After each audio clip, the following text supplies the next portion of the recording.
Hello friends, welcome back to Aliya port. आज का हमारा टॉपिक है salt hydrolysis of polyvalent anions या कैटायंस।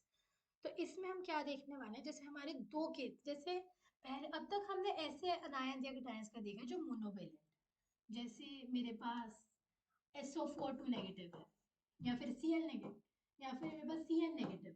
तो जब ये H2O में का जब इसका हाइड्रोलिसिस हो तो क्या बनेगा? HClOH माइनस, बस खत्म। इसमें एक H पॉजिटिव ऐड हो सकता है। ये है आपका मोनोवेलेंट या मोनोप्रोटिक। अब हम देखने वाले हैं ये तो हमने मोनोप्रोटिक की बात की। फिर आपका एक केस आता है पॉलीप्रोटिक वाला। पॉलीप्रोटिक या पॉलीवेलेंट, उसमें क्या होता है, जैसे मान लो मैंने ले लिया SO4 2 नेगेटिव सल्फेट आयन। तो SO4 2 नेगेटिव जो है, सबसे पहले इससे HSO4 नेगेटिव और OH नेगेटिव बनेगा। फिर ये HSO4 नेगेटिव से आपका H2SO4 बनेगा, राइट। तो ये जो आपका SO4 नेगेटिव है, ये पॉलीवेलेंट आयन है।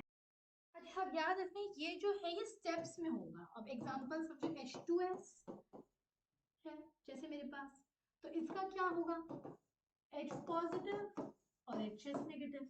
फिर HS नेगेटिव से बनेगा H पॉजिटिव और S2 नेगेटिव। अच्छा, इसका अगर कांस्टेंट K1 है और इसका हाइड्रोलिसिस कांस्टेंट K2 है, तो K2 is negligible compared to K1।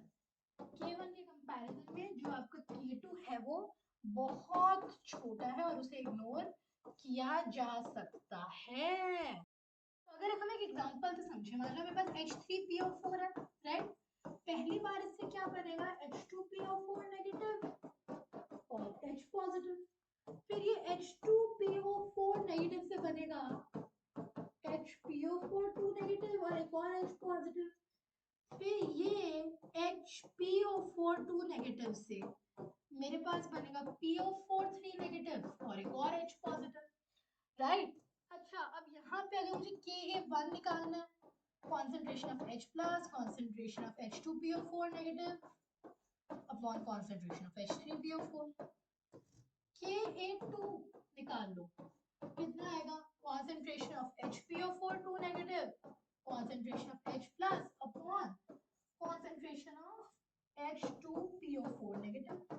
Similarly, जो Ka3 है, concentration of PO4 3 negative, H positive upon HPO4 negative, right. तीन इसके इक्विलिब्रियम कांस्टेंट आएंगे। अब इसमें मेरे को पता होना चाहिए कि ये जो चीज है ये इससे बहुत बड़ी है, very much greater than Ka2, और ये चीज इससे बहुत ज्यादा बड़ी है। जो Ka1 और Ka2 में गैप है उससे ज्यादा Ka2 और Ka3 में गैप आने वाला है। अच्छा, ये सिर्फ इस एसिड के नहीं, हर एसिड के लिए एप्लीकेबल है।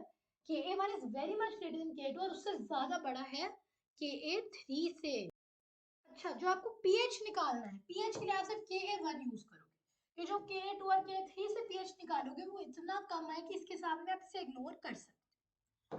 अच्छा, ये PO4 3 नेगेटिव आयन निकलेगा इसमें से, जब ये वाटर के साथ रिएक्ट करेगा, सबसे पहले क्या बनेगा, HPO4 2 नेगेटिव और OH माइनस। अब ये HPO4 2 नेगेटिव दोबारा वाटर से रिएक्ट करेगा टू मेक ये H2PO4, ये HPO4 negative, HPO4 2 negative plus OH negative.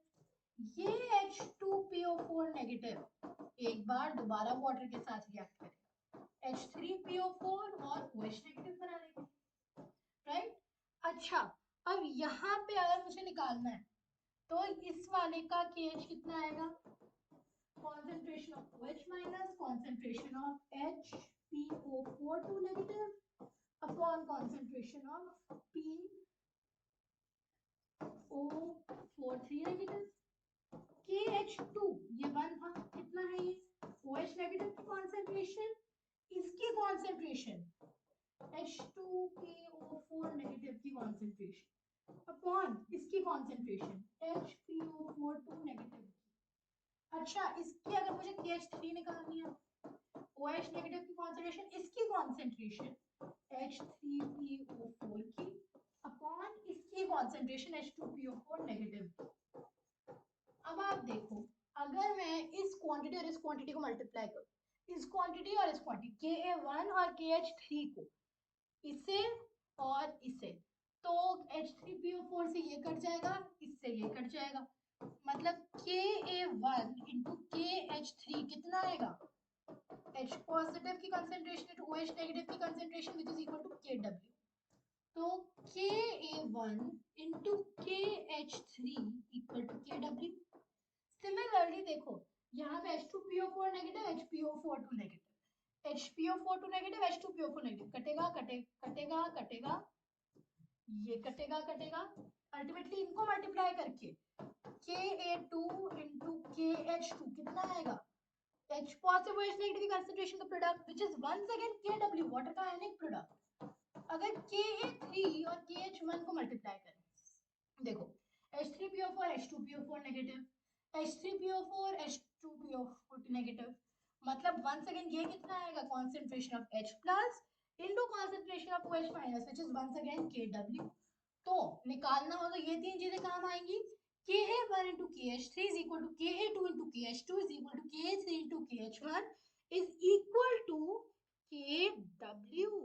अच्छा, यहाँ पे अगर मुझे KH1 की वैल्यू निकालनी है तो क्या आएगी, देखो ये रिएक्शन है, C से शुरू किया तो यहाँ कुछ नहीं है, जब C में CH हो जाएगा, C times 1 minus H, CH, तो C square H square upon C times 1 minus H which is going to be CH square upon 1 minus H, right? यहाँ पे आप 1 minus H को इग्नोर भी कर सकते हो, तो आपके पास क्या आएगा, H will be equal to under root KH1 upon C। C क्या है, concentration, initial concentration of the reactant. OH negative की कंसेंट्रेशन कितनी आएगी, CH, मतलब under root of C times Ka1 which is, तो अगर मुझे POH निकालना है तो half of PKa1 minus log C, और अगर PH निकालना है, PH के अंदर 14 माइनस POH, तो 14 minus half times PKa1 minus log C, right? ये केस किसके लिए है, पॉलीवेलेंट आयंस के लिए है। अच्छा, या तो आप ऐसे कर सकते हो, या पीएच निकालने का एक दूसरा तरीका है हमारे पास। हमने देखा OH नेगेटिव की कंसंट्रेशन कितनी है, under root of KH1 by into C। H positive concentration कितनी होगी, इन दोनों को मल्टीप्लाई करके क्या आएगा, Kw। तो मैं लिख सकती हूँ Kw upon under root KH1 into C, right?